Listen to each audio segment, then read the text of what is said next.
Good evening. Welcome to Tuesday's Holy Week devotion for 2025. Tuesday remembers the day Jesus curses the fig tree and, and it withers down to the root. To read from Matthew 21 from verses 18 onwards. Early in the morning, as Jesus was on his way back to the city, he was hungry. Seeing a fig tree by the road, he went up to it, but found nothing on it except leaves. Then he said to it, "May you never bear fruit again." Immediately the tree withered. When the disciples saw this, they were amazed. "How did the fig tree wither so quickly?" they asked. Jesus replied, "Truly, I tell you, if you have faith and do not doubt, not only can you do what was done to the fig tree, but also you can say to this mountain, 'Go throw yourself into the sea,' and it will be done. If you believe, you will receive whatever you ask for in prayer." Friends, we see that Israel, in particular, the priests and the temple, were God's intended plan to extend his love and blessing to all nations. But the priests of Jesus' day made it impossible for foreigners to worship God. The faith of the religious elite had departed from its original purpose and was now a dead religion. Yesterday we remembered how Jesus, with a whip in hand, challenged the religious establishment of Israel.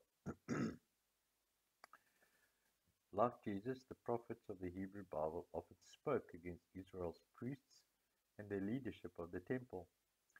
Many, like the prophet Micah, described them as diseased trees that from a distance looked healthy, but close up were rotten and infertile. So the next morning, when Jesus sees a fig tree with no fruit on it, he curses it and it withers. It's a prophetic symbol to his disciples that the current leadership of Israel's temple has forgotten its purpose. It is corrupt, dead, and must be destroyed. The disciples miss the symbolism and only ask how the fig tree withered so quickly. Jesus replies, "Truly I tell you, if you have faith and do not doubt, not only can you do what was done to the fig tree, but also you can say to this mountain, 'Go throw yourself into the sea,' and it will be done." But Jesus isn't explaining how the disciples can go and curse their own fig tree or throw their problems into the ocean. He's telling them how the religious establishment of Israel will fall.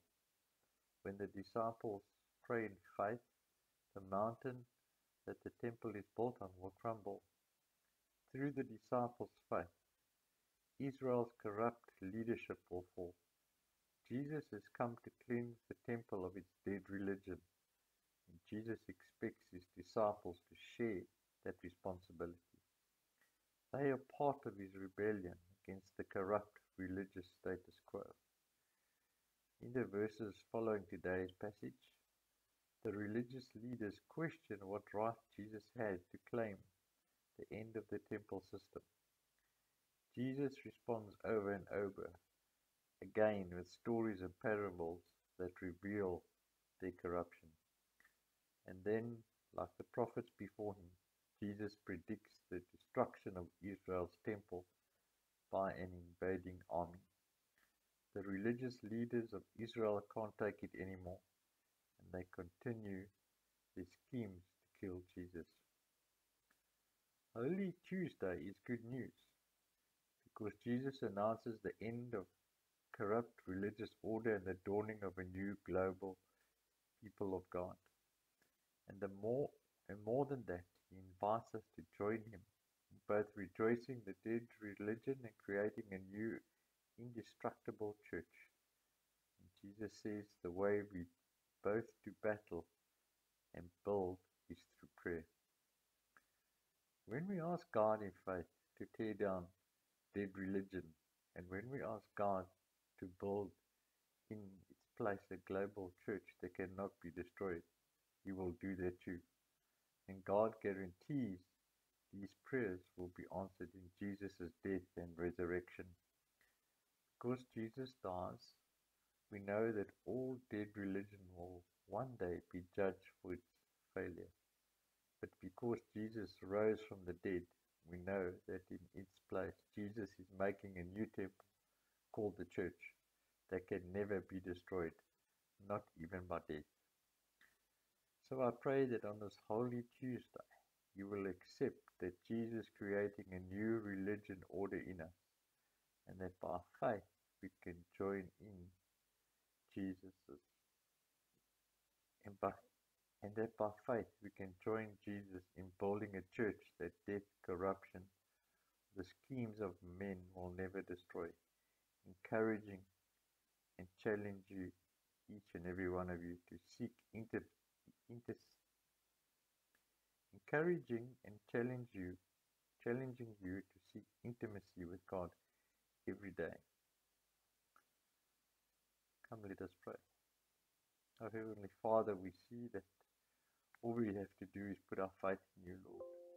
Lord, if we continue to serve you, Lord, and we can stand up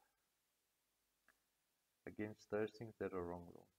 Teach us that we may be encouraged, Lord, as we see the world that is falling apart, Lord, to know that you have conquered it all through your death on the cross. So, Heavenly Father, we just want to pray this all in your mighty name. Amen. I'm going to end tonight with my hope is built on nothing less.